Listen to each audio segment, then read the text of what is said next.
নাহমাদুহু ওয়া নুসাল্লি আলা রাসূলিহিল কারীম, আম্মা বাদ।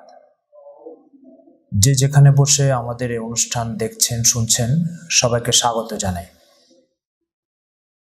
ক্বালা আল্লাহু তাবারাকা ওয়া তাআলা ফি কিতাবিহিল মুবিন, যা'আমাল্লাযীনা কাফারু আল্লান ইউবআসু কুল বালা ওয়া রাব্বি লাতুবআসুন্না। ওয়া ক্বালা তাআলা ফি কিতাবিহিল মুবিন, ওয়া ক্বালাল্লাযীনা কাফারু লা তা'তিনা আস-সাআহ কুল বালা ওয়া রাব্বি লাতা'তিয়ান্নাকুম। সাদাকাল্লাহু মাওলানাল আযীম।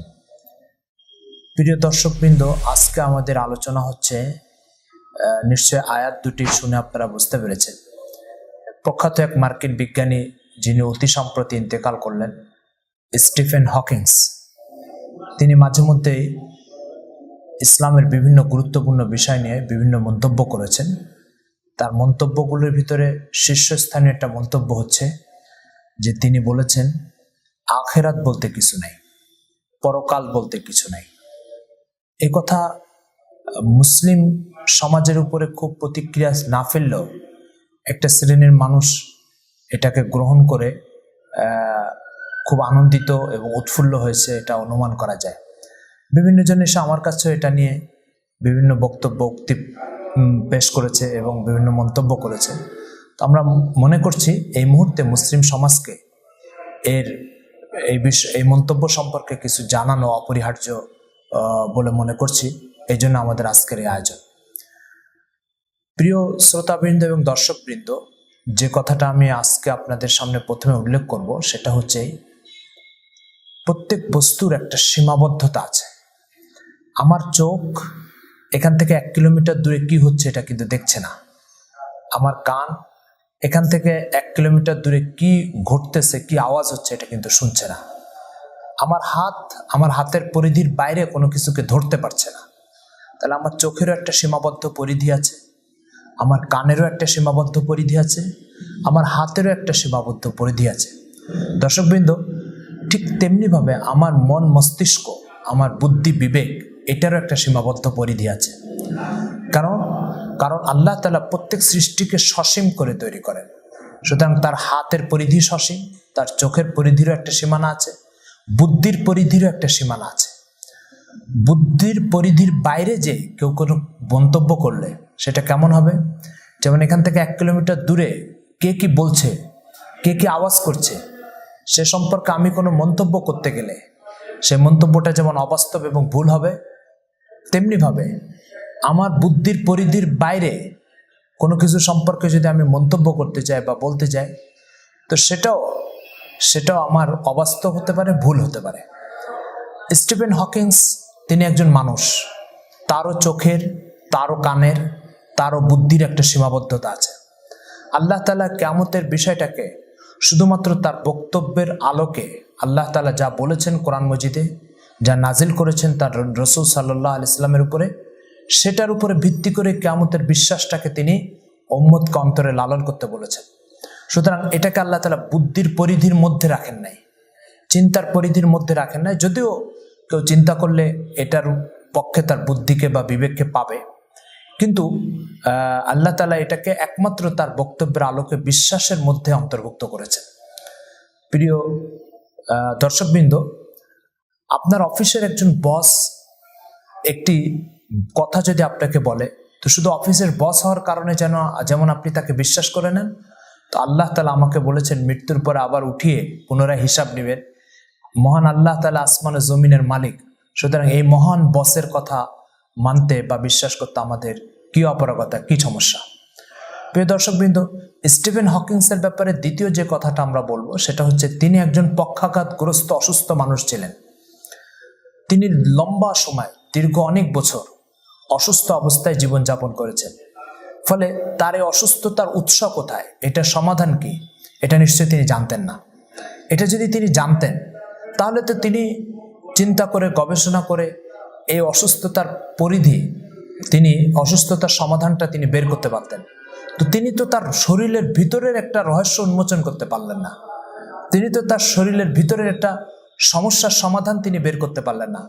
তো যখন তার বুদ্ধির পরিধির বাইরে তার শরীরই রইল, তার শরীরটাই যখন তার বুদ্ধির পরিধির বাইরে রইল, তো শরীরের বাইরের জিনিস তার বুদ্ধির পরিধির বাইরে থাকা নিতান্ত স্বাভাবিক বিষয়।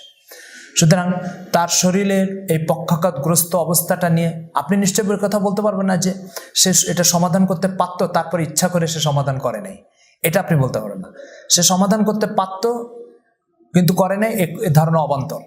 বরং পুরো মার্কিন চিকিৎসা বিজ্ঞানী যারা, তারাও তার এই সমস্যার সমাধান করতে পারেনি। বরং অনেকদিন আগেই তার এই শরীরের সমস্যা দেখে অনেকে তাকে মৃত্যু বলে, মারা যাবে কিছুদিনের মধ্যে, এমন একটি ধারণা পোষণ করেছিল। প্রিয় দর্শকবৃন্দ, তো যে কথাটা বলবো সেটা হচ্ছে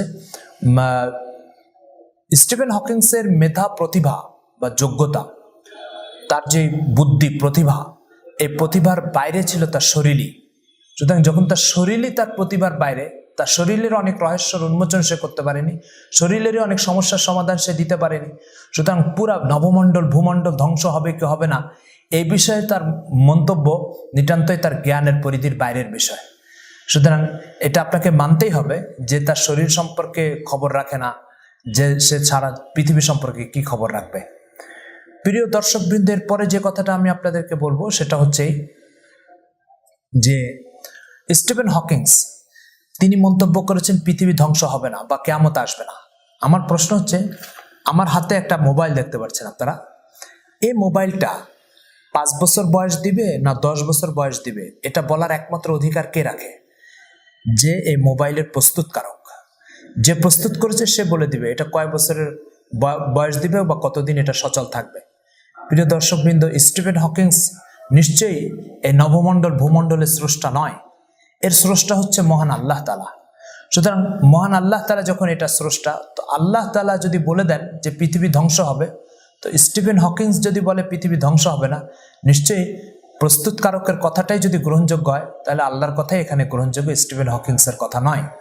যদি বিষয়টা তাই হয়, তাহলে একটা বস্তুর সম্পর্কে দুটো মন্তব্য আসছে, একটা মোবাইল সম্পর্কে দুটো মন্তব্য আসছে। একটা মন্তব্য হচ্ছে এটা 5 বছর বয়স দিবে, আর একটা মন্তব্য আসছে এটা 10 বছর বয়স দিবে। এখন সাধারণ মানুষ যদি জানে 5 বছরের মন্তব্যটা, 5 বছরের যে মন্তব্য সেটা হচ্ছে একজন ব্যবহারকারীর, আর 10 বছর বয়স দিবে এই মন্তব্যটা হচ্ছে যে কোম্পানি প্রস্তুত করেছে পণ্যটা, সে কোম্পানির মন্তব্য এটা। তাহলে সাধারণ মানুষ কোনটাকে গ্রহণ করবে? যে ব্যবহারকারী তার 5 বছর, না যে প্রস্তুতকারক তার 10 বছর? নিশ্চয়ই যে প্রস্তুতকারক তার 10 বছরের মন্তব্যটা গ্রহণ করবে। পৃথিবীর স্রষ্টাকে স্টিফেন হকিংস না আল্লাহ তাআলা? নিশ্চয়ই স্টিফেন হকিংস পৃথিবীতে এসে পৃথিবীর সৃষ্ট বস্তুকে ব্যবহার করে সে আল্লাহর কাছে চলে গেছে। সুতরাং সে এটার প্রস্তুতকারক নয়, সে এটার ব্যবহারকারী, আর প্রস্তুতকারক হচ্ছে মহান আল্লাহ তাআলা। সুতরাং আল্লাহ যদি বলেন যে এটা ধ্বংস হবে, আর স্টিফেন হকিং যদি বলে ধ্বংস হবে না, আপনার কাছে কোনটা গ্রহণযোগ্য হবে সহজে অনুমান করা যায়। সুতরাং সব বস্তুর ক্ষেত্রে যদি আপনার নিয়ম এটা হয় প্রস্তুতকারকের মন্তব্যের সামনে কারোর মন্তব্যই গ্রহণযোগ্য নয়, তাহলে পৃথিবী ধ্বংস হবে এ ব্যাপারে মন্তব্য হচ্ছে মহান আল্লাহ তাআলার, আর ধ্বংস হবে না এটা হচ্ছে স্টিফেন হকিংস। আপনার কাছে কোনটা গ্রহণযোগ্য হবে আপনি এটা ফয়সালা করবেন। এরপরে যে কথাটা বলছি সেটা হচ্ছে যে প্রত্যেক কোম্পানিতে, প্রত্যেক প্রতিষ্ঠানে অডিট হয়, বছরে অডিট হয়, মাসে অডিট হয়, কয়েক বছর পর পর অডিট হয়। এই অডিটে ওই বছরের আয় ব্যয়ের হিসাবটা ফাইনাল করা হয়। আমার প্রশ্ন হচ্ছে আপনার কাছে যে পৃথিবীতে আপনি 60-70 বছর জীবন পার করে চলে গেলেন, তো যদি প্রত্যেক বস্তুর প্রতি বছর অডিট হয়, তাহলে আপনার 60-70 বছরের জীবনের অডিট হবে না, এটা আপনি ভাবলেন কিভাবে? উপরন্তু আপনাকে একটা দায়িত্ব দিয়ে একজন লোক যদি বিদেশে চলে যায়, সে আসার পথে প্রথমে তার দায়িত্ব সম্পর্কে জিজ্ঞাসা করবে যে তোমাকে আমি এই দায়িত্ব দিয়ে গেছি, এই দায়িত্বটা কতদূর পালন করেছো। তো ঠিক আপনাকে আল্লাহ তাআলা সৃষ্টি করেছে দুনিয়াতে, তার ইবাদত বান্দেগীর দায়িত্ব দিয়ে পাঠিয়েছে। এখন আপনি তার গোলামির কতটুকু আদায় করলেন আর করলেন না, তার সাথে যখন সাক্ষাৎ হবে প্রথমে সে অবশ্যই জিজ্ঞাসা করবে। এটাই যুক্তি, এটাই বিবেকের চাহিদা। প্রিয় দর্শকবৃন্দ, যদি বিষয়টা তাই হয়ে থাকে, তাহলে স্টিফেন হকিংসের কথা অনুযায়ী প্রতিষ্ঠান আছে, কোম্পানি আছে, কিন্তু অডিট হবে না। এটার অর্থ হচ্ছে এটা। সুতরাং এটা যেমন কোনো কোম্পানি বা প্রতিষ্ঠানের ক্ষেত্রে গ্রহণযোগ্য নয়, ঠিক তেমনিভাবে আপনার জীবন সম্পর্কে গ্রহণযোগ্য নয়। প্রিয় দর্শকবৃন্দ, তার চেয়ে একটা সহজ কথা আমরা বুঝতে পারি। আপনি 500 টাকা দিয়ে আপনার কেয়ারটেকারের বাজারে পাঠালেন, এই জিনিসগুলো কিনে নিয়ে আসো। সে 500 টাকা নিয়ে যে কি কিনে নিয়ে আসলো, আর কি কত টাকা বেঁচে গেল, আর কত টাকা খরচ হলো, এ সম্পর্কে একটা কথা আপনি অবশ্যই জিজ্ঞাসা করেন, কয় টাকা বাঁচছে, কি কি কিনছো। তো ঠিক এটা যেমন আপনি তাকে জিজ্ঞাসা করে থাকেন, অর্থাৎ 500 টাকার হিসাব আপনি নিয়ে থাকেন, তাহলে মহান আল্লাহ তাআলা 70 বছরের হিসাব নেবে না, এটা ভাবা অবান্তর, অযৌক্তিক।